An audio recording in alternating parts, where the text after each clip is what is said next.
José Luis Gargurevich Valdés y Paul Neira del BEN. Doctor Gargurevich, ¿cómo está? Muy buenos días. ¿Cómo está, Rodolfo? ¿Cree usted que se justifica esta suspensión de clases escolares a nivel, por ejemplo, de Lima?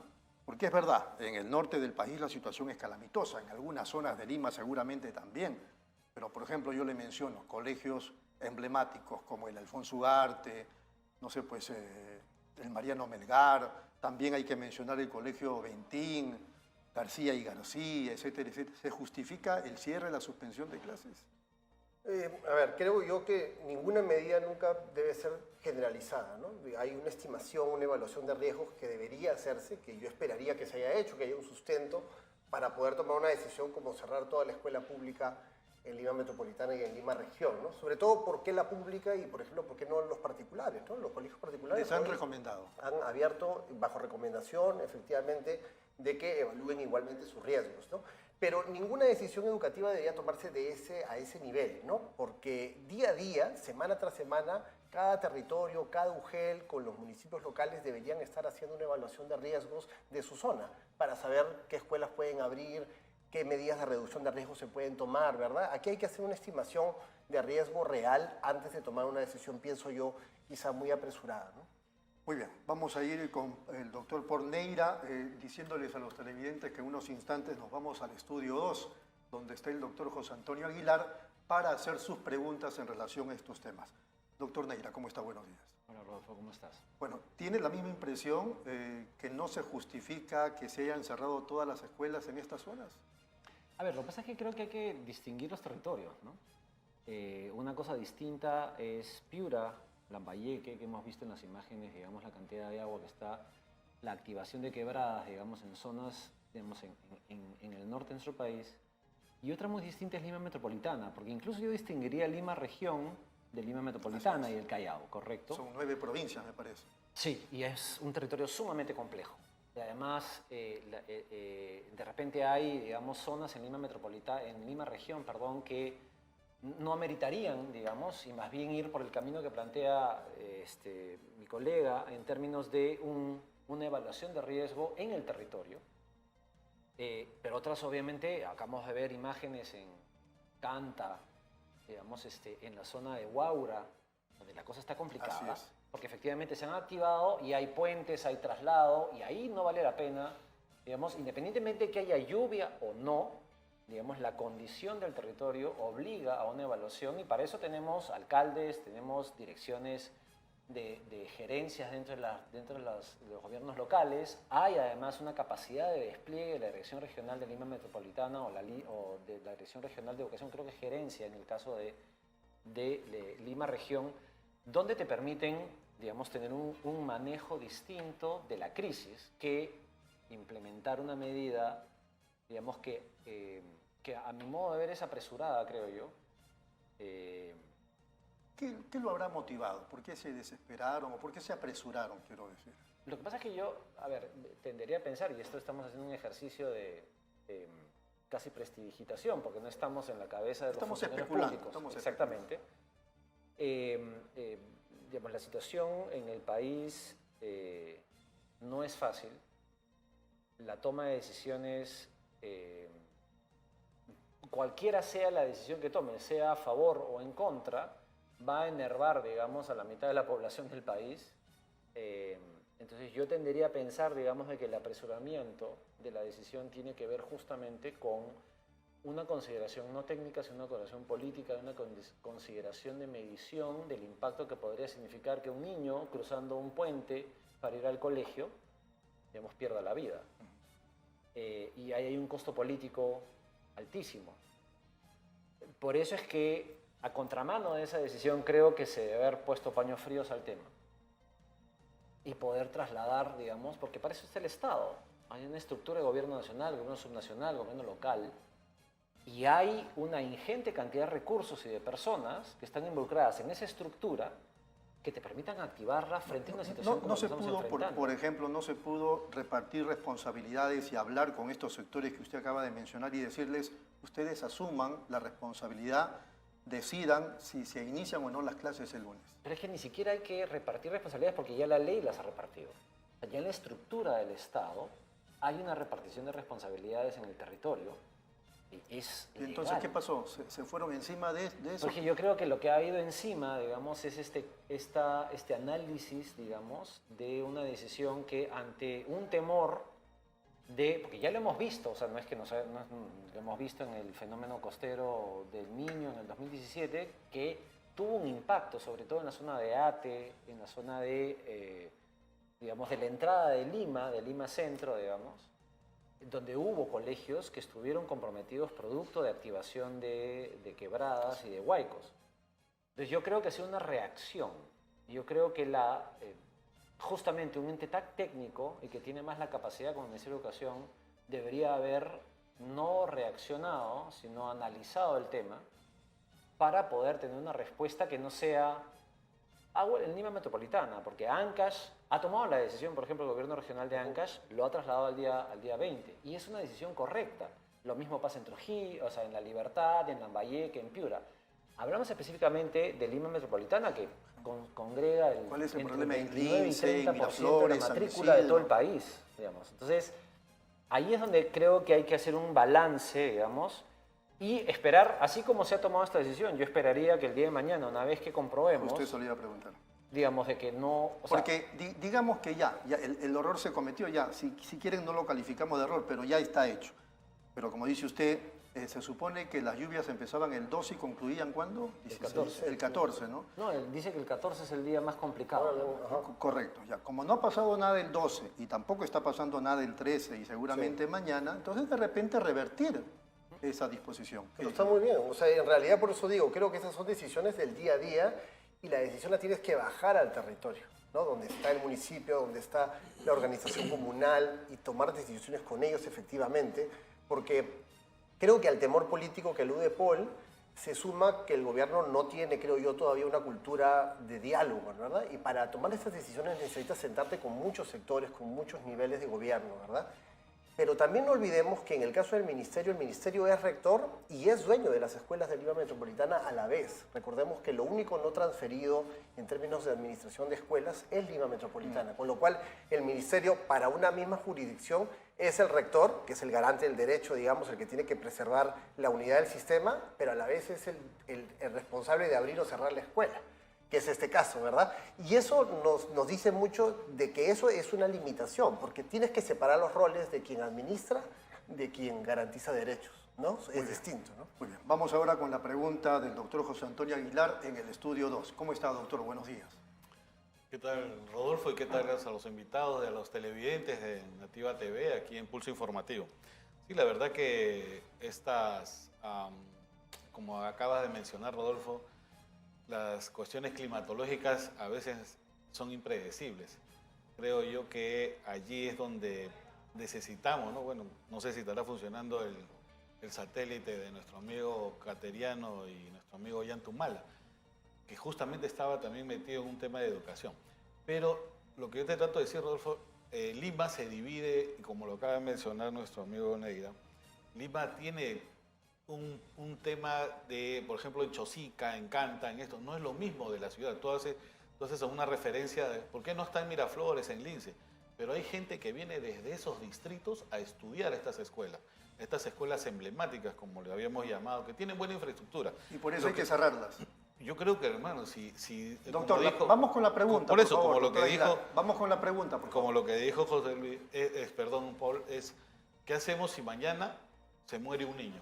El primero que va a salir a acusar al gobierno por cruzar el puente que se ahogó va a ser periodistas, gente política y le va a echar la culpa al gobierno. Muy bien. Yo creo que preferible es, como dice, haber suspendido, prever una semana no es nada. Los chicos han estado encerrados 2 años. Creo que una semana más no va a matar. Correcto. En todo caso, le quería preguntar a Paul si es que el sistema de alertas, el sistema de coberturas, de estudio, daba como para tomar la decisión muy pronto en esta poca información que teníamos sobre este fenómeno climatológico. A ver, mira, muchas gracias por la pregunta. Dos elementos antes previos para poder construir la respuesta. La primera es que efectivamente, digamos, existe un grupo determinado de estudiantes que se trasladan de distrito a distrito para poder asistir a un colegio, ¿ya? ¿No?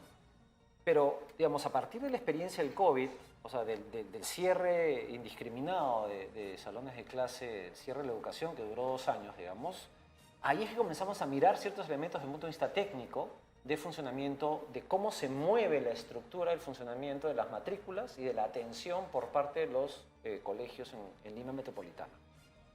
Y lo que se encontró es que el grupo de estudiantes que se mueve 1 o 2 distritos para llegar a un colegio es bastante pequeño. ¿Correcto? ¿Qué es lo que dice eso? La evidencia del estudio que se hizo en su momento para poder atender no solo, digamos, el tema del cierre, sino el regreso a clases que implicaba, digamos, una atención adicional porque hubo un buen grupo de estudiantes que se trasladó de la educación privada a la educación pública. ¿Correcto? Y lo que se encontró era que el número de estudiantes que se movilizaban 2 o 3 distritos para poder llegar era bastante bajo. Entonces, es muy difícil encontrar que un estudiante que vive en Canta o que está en Chosica se traslade para llegar a Miraflores o a San Isidro o a algún colegio en San Borja, que sería un distrito mucho más cercano, digamos, a Ate o a Chosica. Entonces, ahí hay evidencia y hay sistemas de información del Ministerio que te permiten prever eso de ahí. Entonces, la pregunta ahí que queda es, ok, tengo un 10% de estudiantes, pongámonos en la cifra para hacer un ejercicio mental, digamos, ¿no? Un 10% de estudiantes que no están en el distrito. Vamos a sacrificar al 90% que sí están. Entonces, ahí viene la decisión técnica, ¿correcto? En todo caso, en ese sentido, adviertes, porque además hay base de datos suficiente, adviertes con el alcalde, con brigadistas que se pueden trasladar para que los estudiantes de esas zonas que se tienen que trasladar 1 o 2 o 3 distritos para poder llegar a su centro de estudios, que no se muevan. Pero ese 90% no se quede en el aire. Pero hay gente que piensa así, como usted acaba de decir, que resulta criticable. O sea, ¿por qué unos sí y otros no? Si algunos no pueden, entonces el colegio que se cierre. Yo solo he escuchado hoy día a un abogado, pero en otras oportunidades, con el tema de la pandemia, se lo he escuchado a educadores. Claro, con tendencia determinada, ¿no? Con una ideología, digo, determinada, pero que piensan así, que tienen que ser todos. Y no nadie. Creo que eso está mal. No, pero ahí hay un error, digamos, de apreciación. ¿Por qué? Porque yo no sé si lo mejor es trasladar la situación del COVID, en la cual había una incertidumbre descomunal en el proceso. Sobre todo en los 4 o 5 primeros meses.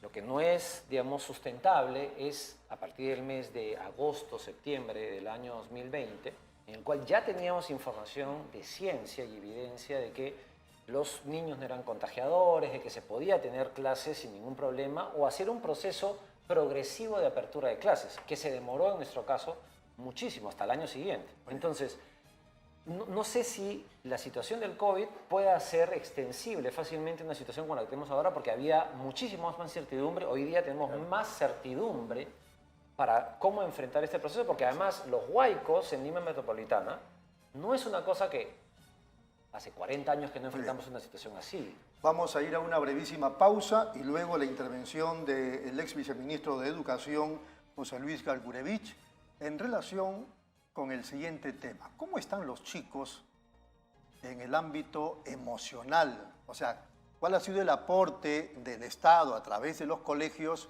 el año pasado, 2022, y a partir de eso lo que le ofrecen también en este 2023 a los chicos afectados por esa terrible situación de la pandemia que motivó que estuvieran fuera de las aulas por un promedio de 2 años? Regresamos.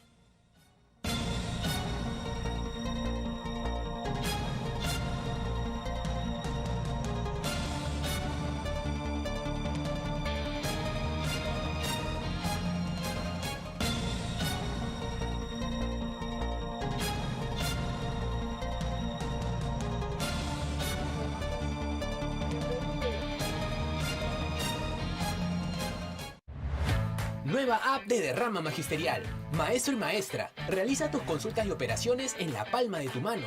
Con el nuevo app Derrama Magisterial podrás realizar tus operaciones en todo momento y desde cualquier lugar. Solicita un crédito, consulta el estado de tu cuenta individual, accede al estado de tus créditos, actualiza tus datos, accede al servicio de asesoría legal gratuita, ubica nuestras oficinas a nivel nacional. Descárgalo hoy mismo en tu Play Store. Derrama Magisterial, seguridad social para el maestro.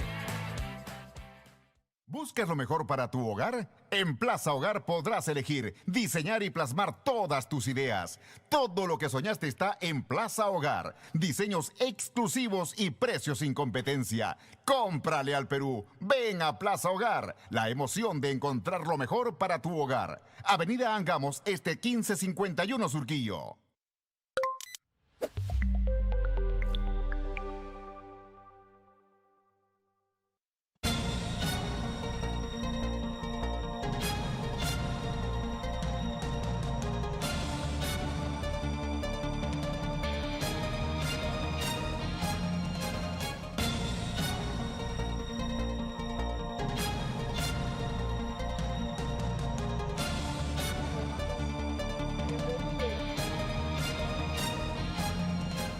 Muy bien, seguimos aquí en Nativa Nos Conecta, esto es Pulso Informativo, estamos conversando con Paul Neira y también con José Luis Gargurevich.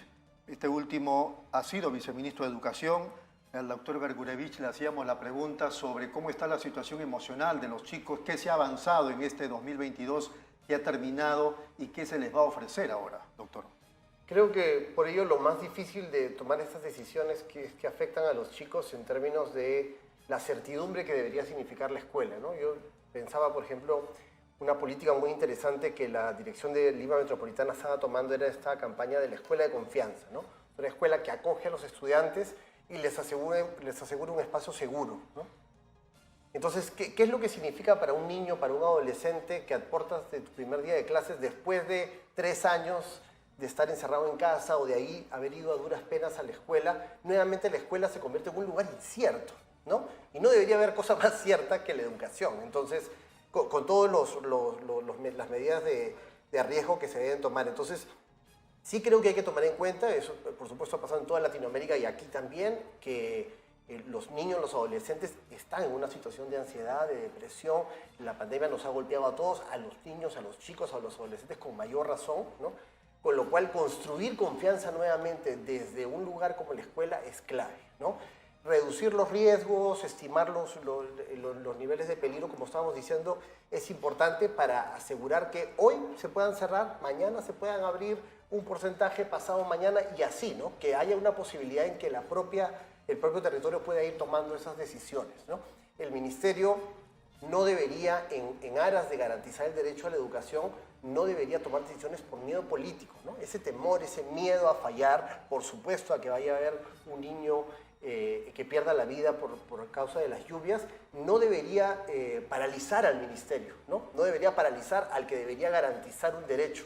Debería más bien fortalecer su capacidad de articular multisectorialmente para asegurar que no haya ningún niño afectado, ¿no? Entonces creo que más bien la razón, podemos estar de acuerdo que es un miedo político, que es una capacidad de diálogo, creo yo, limitada. La respuesta es la que asombra que tenga que hacer la parálisis generalizada, ¿no? Eso en educación me parece una política errada. Me ha hecho acordar lo que dijo hace tiempo la entonces canciller Angela Merkel, cuando en la pandemia ella decía, lo último que vamos a cerrar son los colegios. Y lo primero que tenemos que abrir tienen que ser los colegios.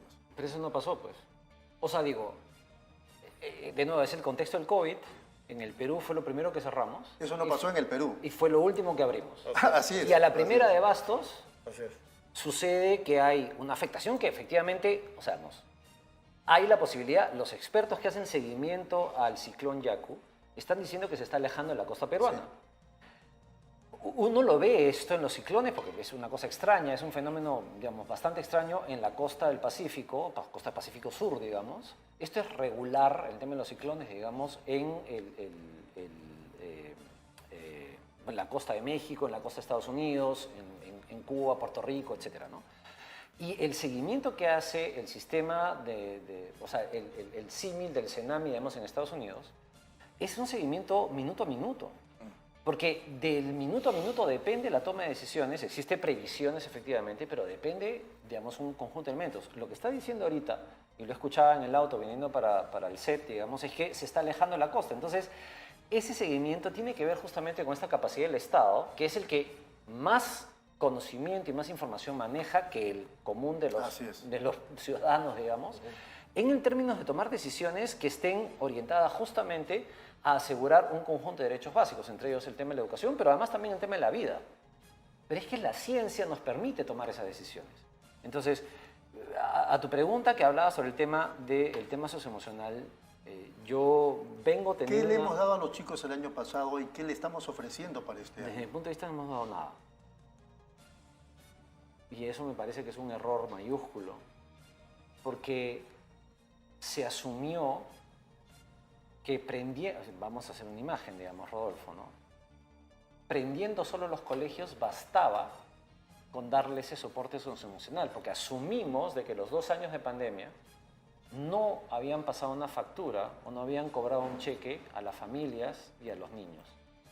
Porque nuestra mirada de los niños y los adolescentes todavía sigue siendo con un solo ojo.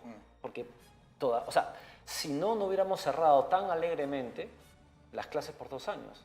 Y ser uno de los sistemas educativos en el mundo que más tiempo cerró las clases. Entonces, lo que hicimos, y en parte está bien y en parte es un error mayúsculo, es que prendimos los colegios, abrimos los salones de clase, les dimos ciertas indicaciones a los colegios para que un par de semanas tengan una acogida, y de ahí simplemente pasamos a clases regulares como si los 2 años anteriores no hubiera sucedido, no hubieran muerto 220.000 peruanos, familias quebradas, historias destruidas, digamos, que tienen un efecto sobre los estudiantes. Ahí está la data. El Ministerio de Salud con el PNUD hicieron un estudio entre el 2020 y el 2021, final de 2020 y comienzo de 2021, y la incidencia de pensamientos suicidas, de depresión, de autolaceración en niños y adolescentes se triplicó. Eso no se arregla con una pastilla, eso no se arregla simplemente abriendo los colegios. Entonces, hemos pasado el 2022 a duras penas, vamos al 2023, está bien, el presupuesto del 2022 se jugó en el 2021 y yo he tenido una posición ahí muy dura con la administración del 2021 que no hizo nada.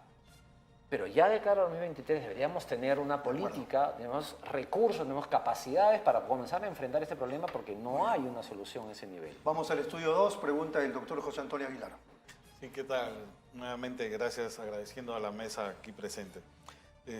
José Luis, antes comentabas exactamente el tema de qué cosas se le había dado a los chicos y lo de la pandemia había sido muy grave.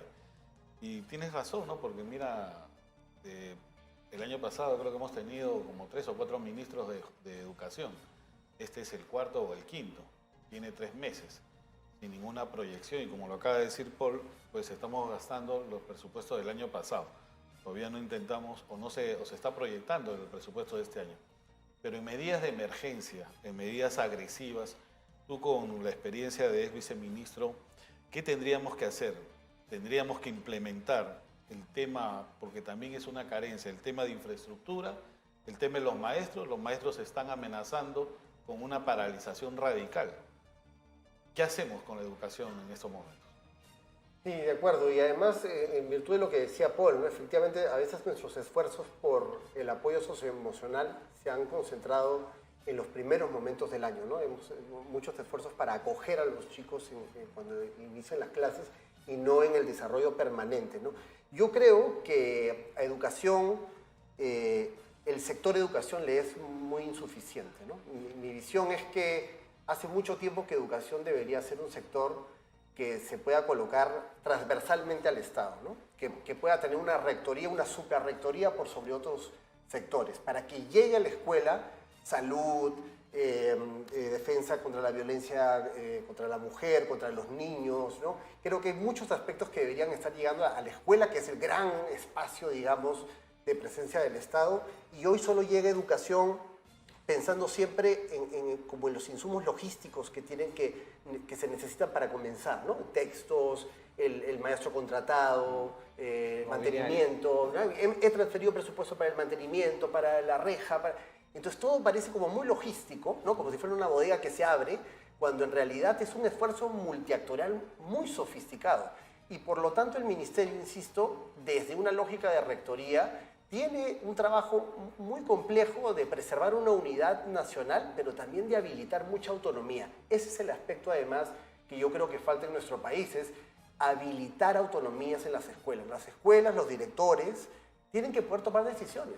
Tienen que poder tener condiciones mínimas para tomar decisiones con los padres, con las autoridades. Y tampoco lo pueden hacer porque no manejan presupuesto, porque siempre, ni dueños de sus terrenos son, ¿verdad? O sea, los terrenos de las escuelas son de propiedad del ministerio. Entonces, la lógica centralista, efectivamente, lamentablemente por años de descentralización mal realizadas, por corrupción, por supuesto también, nos ha dejado la idea de que todo se consume en el propio sector. Y yo creo que hay que dar autonomía a que las escuelas puedan tomar decisiones. Resolver desafíos como esos también es una tarea educativa, ¿no? Es decir, como comunidad de aprendizaje, la escuela tiene que poder resolver problemas, aprender a resolver problemas con la comunidad. Entonces, creo que hemos perdido eso, creo que la educación está atrapado en la educación, está atrapado en el sector y tiene que abrirse.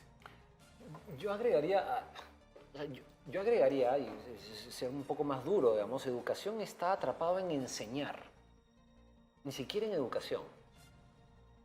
¿Por qué? Porque, a ver, el ejercicio de enseñar lo tenemos con una mochila detrás, digamos, en términos de que yo me encargo de repartir conocimiento. Si al otro lado aprenden, no aprenden, permanecen o no permanecen, no es mi problema. Claro. El sistema se ha acostumbrado en una lógica, y cogiendo lo que dice José Luis, solo logística de provisión, ni siquiera de educación. Estamos proveyendo métodos de enseñanza. Y nosotros en la ciencia de educación sabemos perfectamente que solo tener métodos de enseñanza no asegura a un ciudadano, no asegura a una persona que aprenda, no asegura a una persona que intervenga en la realidad, no asegura a una persona que maneje sus derechos y sepa hacer que ellos sean reales. Entonces, situaciones como la que estamos viviendo ahora desnudan esa no capacidad. Por ejemplo, ¿por qué razón el Ministerio de Educación tiene que cargar con el tema de infraestructura? Eso debería ser una oficina supranacional, un ministerio de obras públicas, digamos. ¿Por qué? Porque le encargas al ministerio, que es un ente que tiene que estar centrado en el aprendizaje de los estudiantes, no en la enseñanza, a que tenga que tener un ingeniero que se sienta con el ministro de Educación, que no necesariamente es especialista, y le dice, mira, las técnicas constructivas, bacán, o sea, ahí hay una discusión de ordenamiento del Estado para atender un tema de formación de personas que no lo estamos entendiendo, y la solución de reorganización que se planteó a mediados del primer quinquenio de los 90, claramente como solución de gestión está coja. Han pasado 30 y tantos años y sí, funcionó en su momento, porque antes era más caótico, esa solución funcionó, pero ahora necesitamos otra organización. Y esta discusión que estamos teniendo, producto del COVID y producto de la situación que está acá, nos trae a la mesa una cosa que no estamos enfrentando como sociedad, que es cómo organizamos el sistema de formar a los siguientes ciudadanos que van a encargarse del desarrollo del Perú, que el día de mañana van a pagar sus impuestos para que nos sostengan en una lógica previsional. Nada de eso estamos discutiendo. Entonces, y además es muy bacán lo que plantea José Luis en temas de discusión, en términos de que la escuela es un edificio físico que tiene que ser representación del Estado.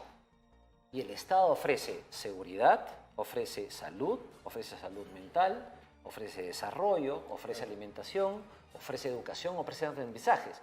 Hoy en día solo estamos viendo una inversión multimillonaria de infraestructura solo para que el estudiante se siente y reciba información de un adulto. Y eso es una forma bastante poco inteligente de hacer rentable, perdónme que use la palabra, una inversión del Estado de cientos de miles de millones de soles en infraestructura. Claro, claro.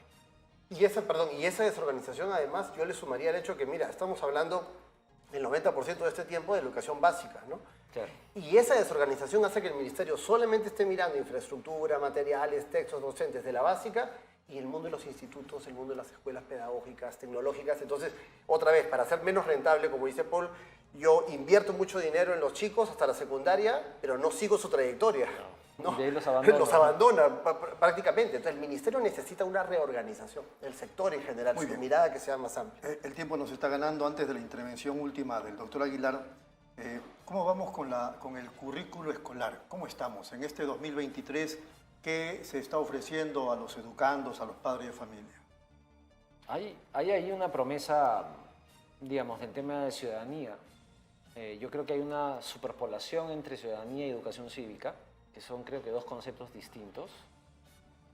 ¿Por qué? Porque la educación cívica desafortunadamente trae a colación la lógica de un curso. Y el sistema educativo nacional, digamos, desde 1994, es una lógica por áreas y una lógica por competencias. Entonces yo creo que ese nudo se tiene que resolver y de cara, digamos, a lo que significa la ejecución del currículo en el país, todavía estamos nosotros en pañales. O sea, decir, en la práctica, el documento curricular plantea un conjunto de elementos técnicos muy bien planteados, pero están todavía en el documento.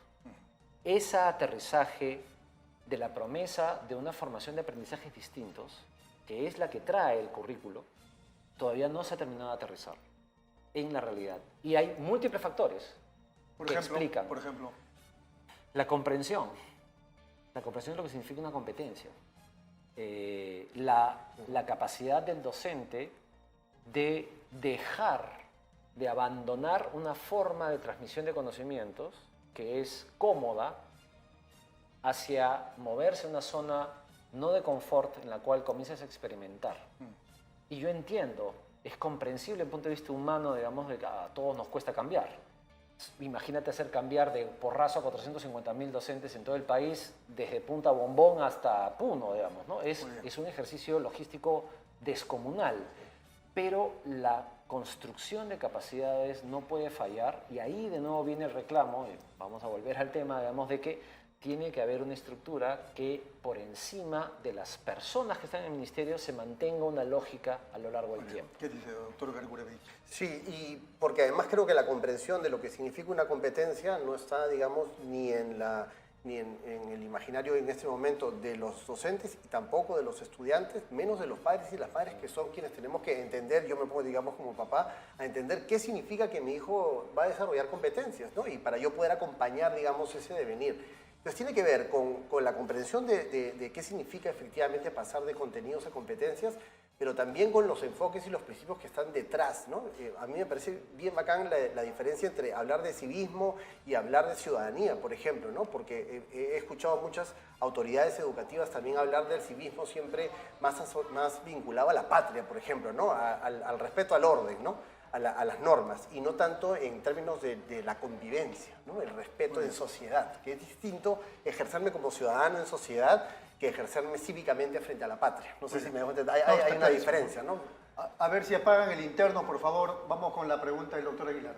Y José Luis, en esa lógica de abastecer de herramientas a los educandos, tanto infraestructura como el acompañamiento, el preocuparse por los estudiantes, ¿la clase de maestros que tenemos es la adecuada, pedagógicamente hablando y políticamente hablando?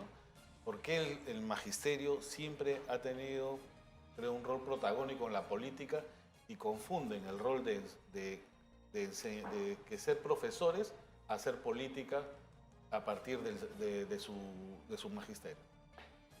A ver, es bien interesante la pregunta y claro, es una pregunta compleja y una respuesta simple es imposible. Ante una pregunta compleja hay respuestas complejas, digamos, ¿no? Comienzo por ahí. La primera es que, a ver... Un minuto, doctor. Más complejo todavía.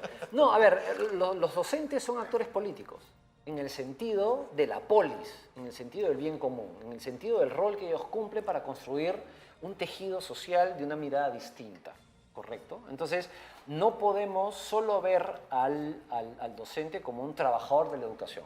Eso sería mirar la realidad con un solo ojo, un cuarto de ojo, digamos, ¿no? Ese es un primer elemento. El segundo es que es imposible hacer una transformación del sistema sin los docentes. Y ahí viene la complejidad de cambiar el motor de un avión volando a 10.000 metros sobre el nivel del mar. Porque eso es lo que le estamos pidiendo al sistema. Por eso es que es tan importante, digamos, una serie de políticas de sostén de que permitan de que los docentes formados, que van a reemplazar las cohortes de docentes que están hoy en día a cargo de la educación, hay una transformación distinta desde el punto de vista de mindset o de mirada de cómo son las cosas. Y ahí creo yo que todavía no hemos resuelto el problema. Y ojo, es un problema no solo en el Perú, es un problema mundial.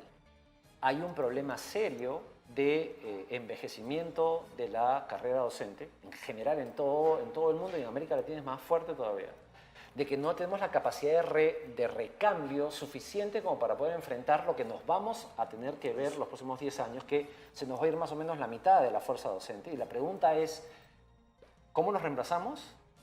En una condición de contexto de mayor exigencia, de mayor capacidad de formación de personas y de mayor velocidad de cambio, donde la calidad del docente va a ser fundamental. Entonces, cuando uno mira para atrás, dice, ¿y ahora cómo hacemos?